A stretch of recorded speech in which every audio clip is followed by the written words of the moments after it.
दोस्तों आज हम सीखेंगे कि सिंपलेस्ट रैशनलाइजेशन फैक्टर रूट 50 या रूट 75 या रूट 24 का क्या होता है।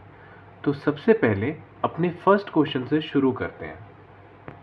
अगर आपसे पूछा जाता है कि रूट 50 का रैशनलाइजेशन फैक्टर क्या होगा, तो सबसे पहले रूट 50 को सिंप्लीफाई करो। सिंप्लीफाई करने का मतलब ये होता है कि जितना हो सके उतना छोटा बनाओ। तो रूट 50 को आप लोग क्या लिखोगे, 10 इंटू 5।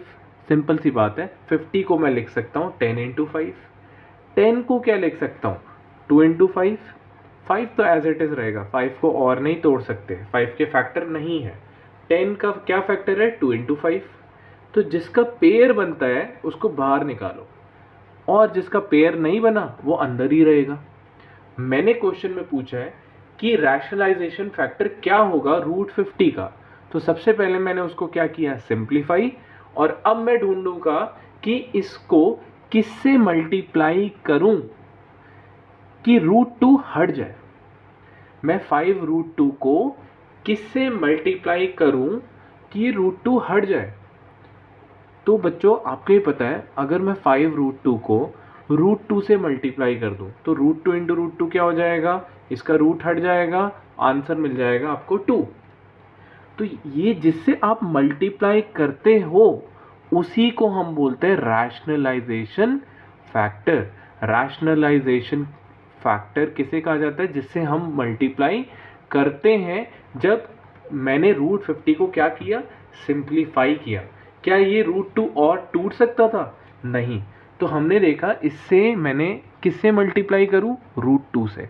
रूट 2 से मल्टीप्लाई करके हमें क्या मिला, रूट 2 इंटू रूट 2, 2 मिल गया। तो इस रूट 2 की वजह से इसके ऊपर से रूट का साइन हट चुका है, इसी को हम बोलेंगे रैशनलाइजेशन फैक्टर। सेकंड पार्ट में पूछा है कि 2 रूट 2 का रैशनलाइजेशन फैक्टर क्या होगा। तो आपको पता है कि 2 को और मैं फर्दर नहीं तोड़ सकता, ऐसी रूट 2 को भी हम और फर्दर नहीं तोड़ सकते। तो हम किससे मल्टीप्लाई करें कि ये रूट 2 का साइन हट जाए और ये 2 बन जाए। तो आपको भी पता है आपको रूट 2 से ही मल्टीप्लाई करना पड़ेगा, क्योंकि आपको पता है रूट 2 इंटू रूट 2, 2 हो जाएगा, आंसर आ जाएगा 4। तो हमने किससे मल्टीप्लाई किया, रूट 2 से। तो यही हमारा हो गया रैशनलाइजेशन फैक्टर।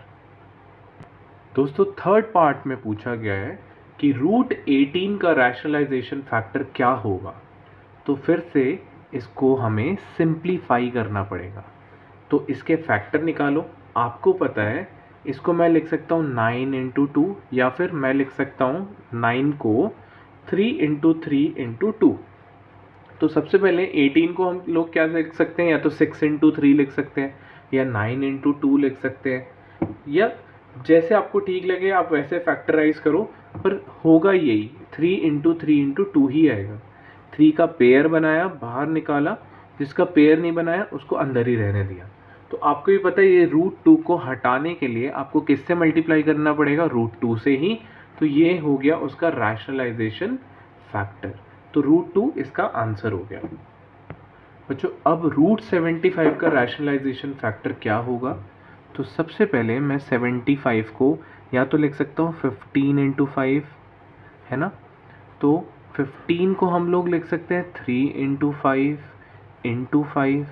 5 और 5 का पेयर बना, उसको बाहर निकालो, जो अंदर बच गया वो है रूट 3। रूट 3 को हम और नहीं तोड़ सकते, 5 का भी और कोई फैक्टर नहीं है।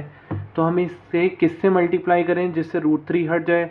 तो हमें पता है हमें इसे रूट 3 से ही मल्टीप्लाई करना पड़ेगा।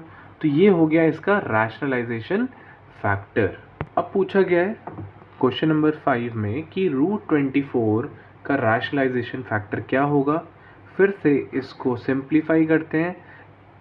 24 को हम लोग लिख सकते हैं 8 इंटू 3, और 8 को लिख सकते हैं 2 इंटू 2 इंटू 2 इंटू 3।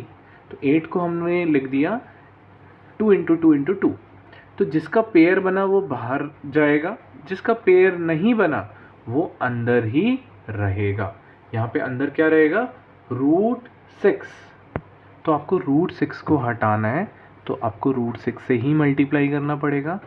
तो आपको पता है इसका रैशनलाइजेशन फैक्टर क्या मिल गया आपको, रैशनलाइजेशन फैक्टर मिल गया √6, क्योंकि आपको पता है √6 इंटू √6 हो जाएगा 6, तो आंसर आ जाएगा 12।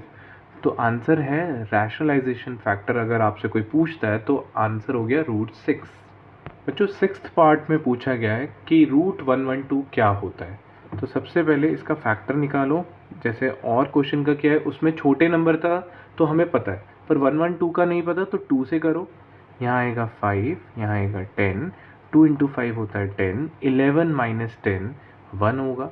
2 की टेबल में 12 कब आता है 6 पे, फिर से 2 से करो, फिर आएगा 28, फिर से 2 से करो तो आएगा 14, और फिर से 2 से करने पे आंसर आया 7, और 7 को 7 से करने पे आंसर आ गया 1। तो हम √112 को क्या लिख सकते हैं, 2 इंटू 2 इंटू 2 इंटू 2 इंटू 7। जिसका पेयर बना उसको बाहर लिखा, जिसका पेयर बना उसको बाहर लिखा, जिसका पेयर नहीं बना, √7 का कोई पेयर नहीं है तो वो अंदर ही रहेगा। और 2 और 2 के बीच में मल्टीप्लिकेशन का साइन, तो आंसर आ गया 4√7। तो √7 को हटाना है तो √7 से ही मल्टीप्लाई करना पड़ेगा। तो √7 इंटू √7 हो जाता है 7, और 4 इंटू 7 इक्वल्स टू 28। तो रैशनलाइजेशन फैक्टर क्या हुआ यहाँ पे, √7।